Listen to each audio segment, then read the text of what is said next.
Busy ang mga mulupyo sa mga purok, barangay ug apil na sab sa lungsod didto sa isla sa Bantayan sa pagpananom ug pag-amuma sa ilang mga plant nurseries. Kini tungod kay nisalmot sila sa ikaduhang hugna sa Sugbusug program sa kagamhanan sa lalawigan sa Sugbo nga karon mas pinalapdan pa.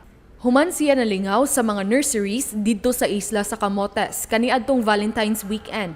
Gibisita na usab ni Gobernador Gwen Garcia ang pipila ka mga nurseries didto sa tulo ka lungsod sa isla sa Bantayan niadtong Enero 18. Alang sa kasayuran sa tanan, ang plant nursery usa kini ka lugar diin didto patubuon ang mga liso ug mga seedling hangtod nga makatubo na kini ug mahimo ng itanom sa yuta.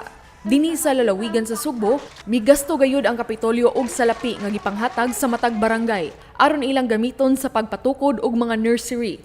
Mihatag ang Kapitolyo og 100,000 ka pesos ngadto sa mga barangay. Diin katunga niini maoy gamiton sa pagpatukod og nursery. Libre usab ang mga liso o mga binhi nga ilang makuha gikan sa Kapitolyo ug sa mga municipal agriculture offices. Kung hamtong na ang mga tanom sa nursery, mahimo na kining iapod-apod ngadto sa mga tagbalay nga gustong moapil sa sangka sa labing nindot nga backyard vegetable garden ug containerized vegetable garden.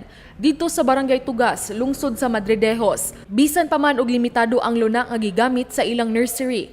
Apan daghan kinig mga nagkalain-laing klase sa mga utanon ug tanom. Gisiguro usab nila nga environment friendly sila. Ang mga wala nagigamit nga mga basiyo sa milk tea sa usa ka tindahan sa ilang lungsod, mao ang ilang gigamit nga butanganan sa ilang mga tanom. Ini nga pag-construct ning ano niya siya tanan indigenous ni sa nakita nyo man siguro nga or recycled nga ang amon gin tamnan kay at least hindi na siya ma-waste ba, hindi na siya mabasura ba.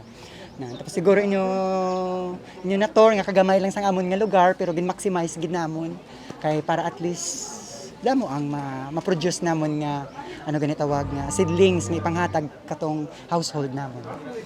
Samtang didto sa lungsod sa Bantayan, daw usa na gyud ka professional nursery ang giporma didto sa Barangay Tikad. Kay aduna sila'y greenhouse aron maprotektahan ang ilang mga tanom sa mga ud ug mga alibangbang. Nagamit usab sila og drip irrigation system aron dili kala sa tubig kay motulo ra kini mismo sa gamot sa tanom. Aduna usab sila gibuhi nga mga manok Bisaya. Kun didto sa isla sa Camotes, nag-harvest ang gobernador. Didto sa Barangay Tikad sa Bantayan, nananom siya og seedlings. Apan dili magpaulahi ang nursery nga gitukod sa Barangay Poblasyon lungsod sa Santa Fe.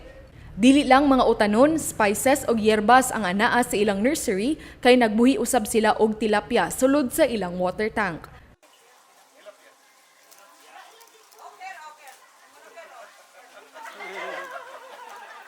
Nindot usab ang sugilanon sa purok kalambuan sa maong barangay. Kay ang bunga nga ilang gitanom, dili lang para sa ilang kaugalingon nga konsumo. Ila usab gibaligya ang uban, ug ang halin niini ilang ipamalit og school supplies alang sa mga kabatan-unan nga way ikapalit ang pamilya.